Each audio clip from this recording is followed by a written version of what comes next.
अस्सलाम वालेकुम दोस्तों, आप सभी भाइयों को अपने ही यूट्यूब चैनल मंसूरी भाई में स्वागत है। तो आज हम बात करने वाले हैं साथियों जेपी पावर के बारे में। इस वीडियो में आप शुरू से एंड तक बने रहिए और सारी चीज़ों को स्टेप बाय स्टेप समझेंगे और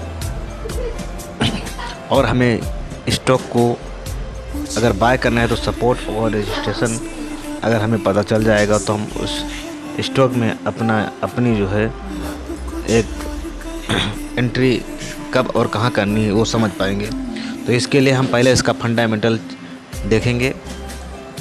तो इसके लिए हमें क्या करना है, सबसे पहले स्कैनर पर जाना है। जैसा कि आप लोगों को पता है कि स्कैनर पर जाकर किसी भी कंपनी के बारे में कैसे सर्च करते हैं, इसके बारे में हमने यूट्यूब पर वीडियो पहले से ही बनाया हुआ है। अगर आपने वह वीडियो नहीं देखा है तो वहाँ जाकर वीडियो को देख सकते हैं कि स्कैनर पर जाके किसी स्टॉक को कैसे उसके बारे में कैसे जानकारी हासिल की जाती है।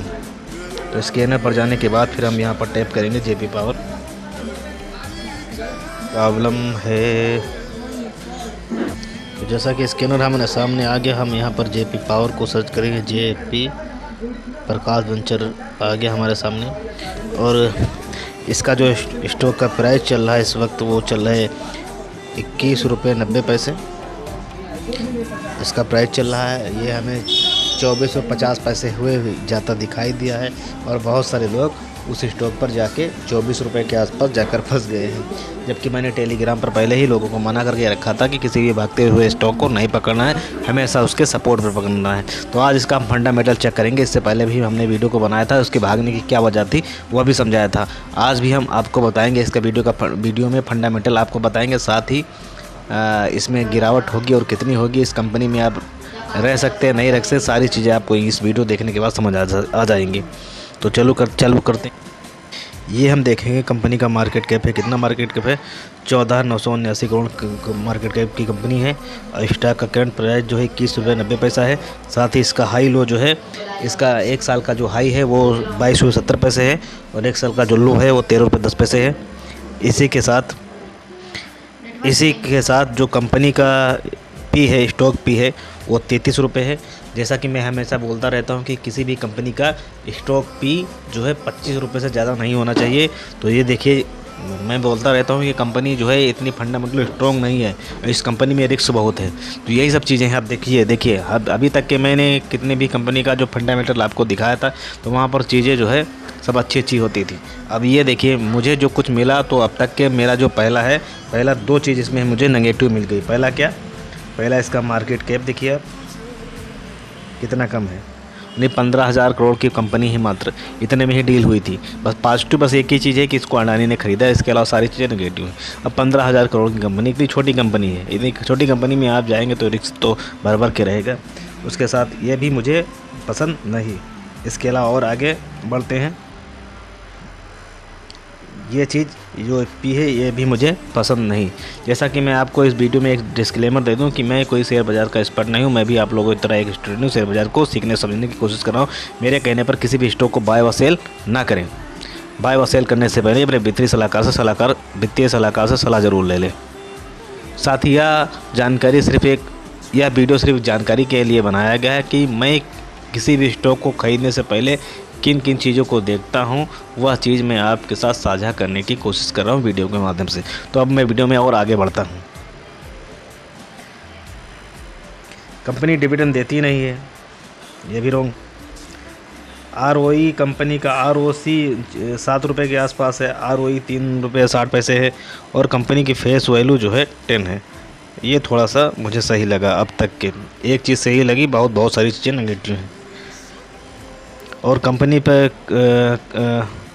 का फेस वैल्यू 10 है और कंपनी पे डेप्ट कितना कम, वैसे कंपनी पे जो है कर्जा ज़्यादा है नहीं, कंपनी पर ज़्यादा कर्जा है नहीं, पर कंपनी की सारी जो है होल्डिंग गिरवी ही रखी हुई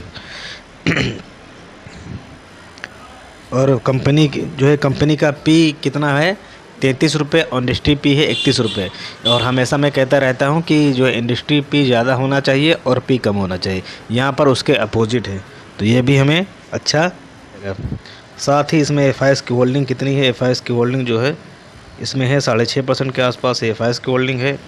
उन्होंने चेंज की है, अपनी होल्डिंग को बढ़ाया है। DIS की होल्डिंग जो है 17% है। ये थोड़ी चीज़ें इसमें सही हैं। इसके साथ ही पब्लिक की होल्डिंग इसके अंदर 52% है। पब्लिक भर भर के भरा हुआ है। बस पब्लिक सस्ता जो स्टॉक होता है बस उसको ले लेता है, उसके अंदर हो चाहे जो कुछ, वो नहीं देखता है। और कंपनी के ऊपर कर्ज कितना है अभी प्रेजेंट टाइम, कंपनी के ऊपर कर्ज कितना है, कंपनी के ऊपर कर्ज कितना है प्रेजेंट टाइम, कंपनी के ऊपर कर्ज कितना है 3391 करोड़। कंपनी कितने की है? कंपनी जो है 15,000 करोड़ कंपनी है, उसके आसपास कंपनी के पास 3,000 करोड़ के आसपास का कर्ज है। और कंपनी के पास रिजर्व जो है, जितना कर्ज देना है उस हिसाब से कंपनी के पास रिजर्व है। तो इस तरफ से कंपनी के पास कोई ज़्यादा कर्जा है नहीं, और जो भी कर्जा है तो उसके अलावा जो है उससे ज़्यादा उस कंपनी के पास रिजर्व है। लेकिन कंपनी की पूरी होल्डिंग गिरवी रखी हुई है।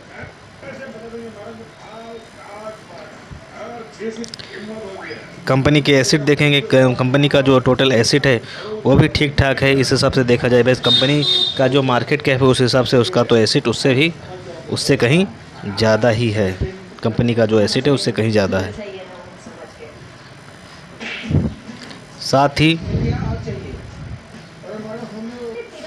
अब कंपनी का हम क्वार्टरली रिजल्ट देखेंगे। कंपनी का ईयरली रिजल्ट देखें, इसका रेवेन्यू साल दर साल एक ही जगह पर टिका हुआ। ये देखिए आप 6, 78, 68 है ना, बस सेम टू सेम रेवेन्यू उसका अब जो है कंपनी प्रॉफिट बनाने लगी है। लेकिन रिजल्ट भी इस कोई ख़ास नहीं आ रहे हैं। ये देखिए कंपनी कितना लॉस बना रही थी, 1700 करोड़ का लॉस, फिर 2100 करोड़ का लॉस, फिर कंपनी यहाँ पर थोड़ा बहुत प्रॉफिट बनाना चालू किया। ये देखिए थोड़ा बहुत वो भी प्रॉफिट किया है। यहाँ पर प्रॉफिट थोड़ा अच्छा बनाया था, यहाँ भी प्रॉफिट थोड़ा अच्छा बनाया था। तो ऐसे कंपनी करके प्रॉफिट जो है बना रही है। तो इससे पहले कंपनी लॉस बनाती थी, बड़े बड़े लॉस, और एक दो साल इसने अच्छा सा प्रॉफिट बनाया। कंपनी फिर जो है अपनी प्रॉफिट में गिरावट कर रही है। तो इस तरीके से ये स्टॉक हमें कुछ खास समझ नहीं आ रहा है। ठीक है, एक दो चीज़ें अच्छी हैं, इसके अलावा जो है कंपनी में सारी चीज़ें नेगेटिव ही हैं। साथ ही हम इसके प्रमोटर देखेंगे, प्रमोटर को भी यहीं देख लेंगे। ये यहाँ पर देखेंगे जो एफआईएस की होल्डिंग है धीरे धीरे घट रही है। ये आप देखेंगे यहाँ पर जो एफआईएस की होल्डिंग कभी 7.78% हुआ करती थी, वो घटते घटते आज के डेट में जो है 6.58% रह गई है। और साथ ही एफआईएस की जो होल्डिंग थी वो भी यहाँ देखिए आप 18.29% थी, जो घटते घटते 17 पर आ गई है। साथ ही हम देखेंगे पब्लिक की होल्डिंग यहाँ पर सिर्फ 50% के आसपास थी, वह यहाँ पर बढ़कर 52% हो गई है।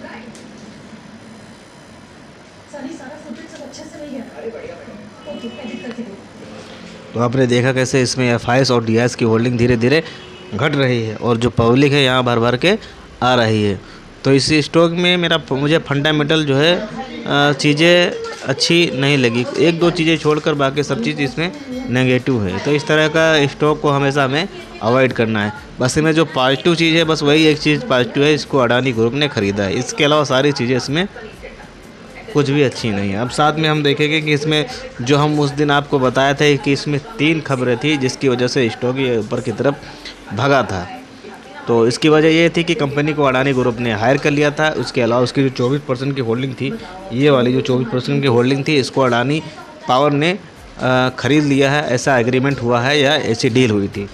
उसके अलावा एक खबर ये आई थी कि ये जो होल्डिंग गिरवी रखी हुई है, कंपनी जो ग्रीन कैंडल बड़ी बड़ी दिखाई दे रही हैं, तो जो कंपनी की 24% होल्डिंग थी उसको जेपी पावर ने गिरवी रखा हुआ था।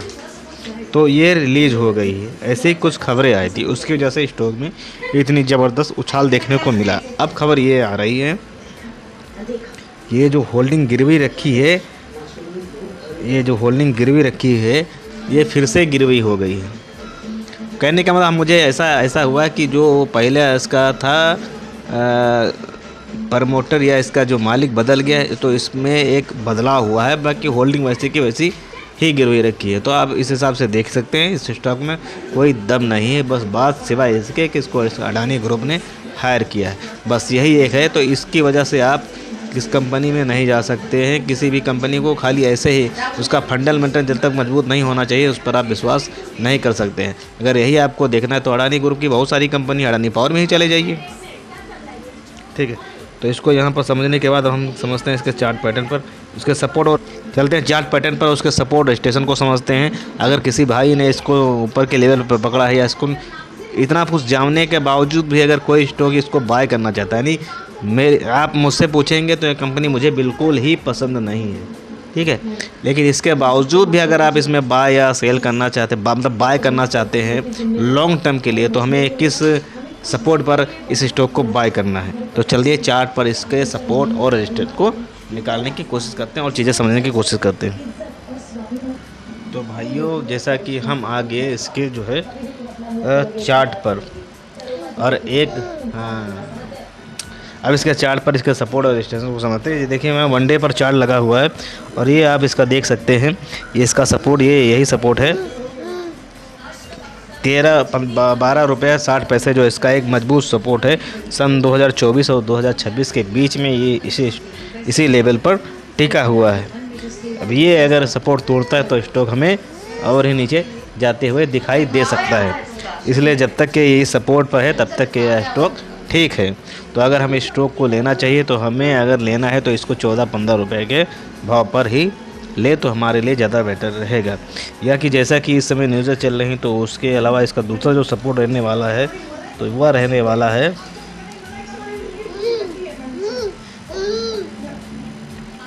वाला है हमारा 17 रुपये 50 पैसा। ये सपोर्ट बन जाएगा। इसको लैंडमार्क कर देता हूँ, आपको चीज़ें अच्छे से समझ आ जाएंगी। तो ये देखिए हमने जो है लाइन मार्क कर दी। अब आप देख सकते हैं ये स्टॉक हमें 24 का जो सपोर्ट है वहाँ पर बार बार जो है, ये देखिए इसी एरिया में जाकर और 2 साल से इसी एरिया से वापस हमें नीचे की तरफ ढकेल रहा है इस स्टॉक। ये आप देख पा रहे हैं, ये ऊपर का जो ग्रीन लाइन है वो इसका रेजिस्टेंट है। तो आप समझ पा रहे हैं, और ये इसके सपोर्ट हो गया जहाँ जैसे कि आप देख रहे हैं 17 रुपये 50 पैसा सपोर्ट है। उसके बाद उसका जो मजबूत सपोर्ट है वो है 12.5 रुपये, यानी 13 रुपये के आसपास मजबूत सपोर्ट है। तो अगर आप इसको लेना चाहते हैं तो वही 14 रुपये 13 रुपये के आसपास स्टॉक को बाय कीजिए और लंबे के समय लिए होल्ड कर लीजिए। अगर अडानी की तरफ से इसमें कुछ अच्छा होने वाला होता है तो शायद उसको आपको बेनिफिट मिलने वाला है। या तो आप इसको 17 या 18 के भाव से बाय कीजिए और स्टॉप लॉस पकड़ के रखिए, क्योंकि स्टॉप लॉस टूटेगा तो नीचे वाले लेवल पर जाएगा और 12.5 रुपये का स्टॉक नीचे जाएगा तो और नीचे जाएगा। साथ ही कंपनी में आगे क्या होता है, जैसे कंपनी में चीज़ें होंगी, अच्छी चीज़ें कंपनी में होंगी, कंपनी का रिजल्ट अच्छा आएगा तो उसका सपोर्ट और रेजिस्टेंस धीरे धीरे बदलता रहता है। तो वह एक अलग की बात है। लेकिन अगर फिलहाल स्टॉक में हमें एंट्री करनी है तो हमने हमेशा बताया है कि हमारी एंट्री हमेशा कहाँ रहेगी, हमारी एंट्री हमेशा यहाँ नहीं रहेगी। कभी भी हम इस वाली एरिया में स्टॉक को बाय नहीं करेंगे। हम अपने इस वाली एरिया को जो हमारा सपोर्ट है हमेशा उसमें बाय करते हैं। तो अब ये यहाँ गया, अब यहाँ इसको आने दे, यहाँ पर ख़रीदे, या तो फिर इसको और यहाँ पर आने दे, यहाँ पर ख़रीदे। तो या तो हमें इस वाले सपोर्ट पर पकड़ना है या तो इस वाले सपोर्ट पर पकड़ना है, यानी सपोर्ट पर पकड़ना है, ठीक है।